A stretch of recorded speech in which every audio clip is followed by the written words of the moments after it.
നമ്മുടെ new Nilambur furniture ഷോപ്പിന്റെ വമ്പൻ ഓഫർ സെയിൽ നടക്കുന്നത് നിങ്ങൾ അറിഞ്ഞോ? ലൊക്കേഷൻ എവിടെയാണെന്ന് അറിയണ്ടേ?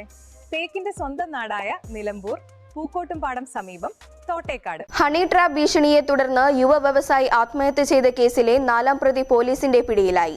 ചുങ്കത്ര പൂക്കോട്ടുമണ്ണ സിന്ധു നിവാസ് സാബുവിനെയാണ് എടക്കര പോലീസും ഡാൻസാബ് സംഘവും അറസ്റ്റ് ചെയ്തത്.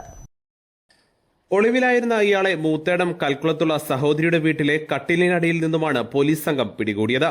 ചുങ്കത്ര പള്ളിക്കുത്ത് കാവാലംകോട് സ്വദേശിയും ഡൽഹിയിൽ വ്യവസായിയുമായിരുന്ന തൊണ്ടുംകളത്തിൽ രതീഷ് ആത്മഹത്യ ചെയ്ത കേസിലാണ് ഇയാൾ അറസ്റ്റിലായത്. കേസിൽ മരണപ്പെട്ട രതീഷിന്റെ നാട്ടുകാരിയും സഹപാഠിയുമായ പള്ളിക്കുത്ത് ഇടപ്പലം സിന്ധു, ഭർത്താവ് ശ്രീരാജ്, സിന്ധുവിന്റെ ബന്ധുവായ കൊന്നമണ്ണ മടുക്കോലിൽ പ്രവീൺ എന്ന മണിക്കുട്ടൻ, നാട്ടുകാരനും ശ്രീരാജിന്റെ സുഹൃത്തുമായ കാക്കനാട്ടുപറമ്പിൽ മഹേഷ് എന്നിവരെ പോലീസ് നേരത്തെ അറസ്റ്റ് ചെയ്തിരുന്നു.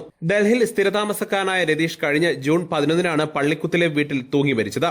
അസ്വാഭാവിക മരണത്തിന്റെ കേസ് രജിസ്റ്റർ ചെയ്ത പോലീസ് രതീഷിന്റെ ബന്ധുക്കളുടെയും സുഹൃത്തുക്കളുടെയും മൊഴികൾ രേഖപ്പെടുത്തി നടത്തിയ അന്വേഷണത്തിലാണ് രതീഷ് ഹണി ട്രാപ്പിന് ഇരയായതായി സൂചന ലഭിച്ചത്.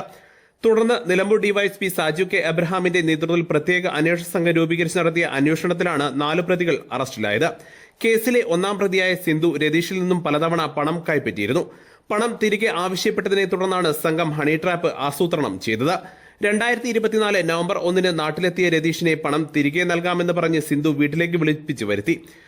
സിന്ധുവിന്റെ വീട്ടിലെത്തിയ രതീഷിനെ പ്രതികൾ മുറിയിൽ പൂട്ടിയിട്ട് മർദ്ദിച്ച് അവശനാക്കിയ ശേഷം കൂടുതൽ പണം ആവശ്യപ്പെടുകയും കിട്ടാതായപ്പോൾ നഗ്ന വീഡിയോകൾ പകർത്തുകയും രതീഷിന്റെ ഭാര്യയ്ക്ക് അയച്ചു കൊടുക്കുകയും ചെയ്തു.